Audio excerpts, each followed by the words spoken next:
ಬಳ್ಳಾರಿ ಜಿಲ್ಲೆಯಲ್ಲಿ ಬಾಣಂತಿಯರ ಸರಣಿ ಸಾವು ಪ್ರಕರಣಕ್ಕೆ ಸಂಬಂಧಪಟ್ಟ ಹಾಗೆ ಇವತ್ತು ಬಳ್ಳಾರಿಗೆ ಸಚಿವ ದಿನೇಶ್ ಗುಂಡೂರಾವ್ ಭೇಟಿಯನ್ನ ಕೊಡೋರಿದ್ದಾರೆ.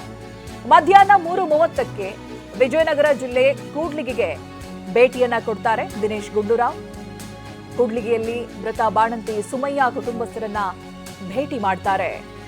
ಅದಾದ ನಂತರ ಸಂಜೆ 4:45ಕ್ಕೆ ಬಳ್ಳಾರಿಗೆ ಭೇಟಿಯನ್ನ ನೀಡೋರಿದ್ದಾರೆ ಸಚಿವರು. ಸಂಜೆ 5 ಗಂಟೆಗೆ ಜಿಲ್ಲಾಸ್ಪತ್ರೆ ಜೊತೆಗೆ ಔಷಧ ಉಗ್ರಾಣವನ್ನ ಕೂಡ ಪರಿಶೀಲನೆ ಮಾಡ್ತಾರೆ. ಸಂಜೆ 6:30ಕ್ಕೆ ಬಾಣಾಪುರ ಬಸರಕೋಡ್ ಗ್ರಾಮಕ್ಕೆ ಭೇಟಿಯನ್ನ ಕೊಡೋರಿದ್ದಾರೆ. ಮೃತ ಬಾಣಂತಿ ನಂದಿನಿ ಲಲಿತಾ ಕುಟುಂಬಸ್ಥರನ್ನ ಭೇಟಿ ಮಾಡ್ತಾರೆ. ಒಟ್ಟು 5 ಜನ ಬಾಣಂತಿಯರು ಸಾವನ್ನಪ್ತಾರೆ. 4 ಜನ ಇದ್ರು. ನಿನ್ನಿನ ಸುಮಯ್ಯ ಅನ್ನುವಂಥ ಬಾಣಂತಿ ಕೂಡ ಸಾವನ್ನಪ್ತಾರೆ.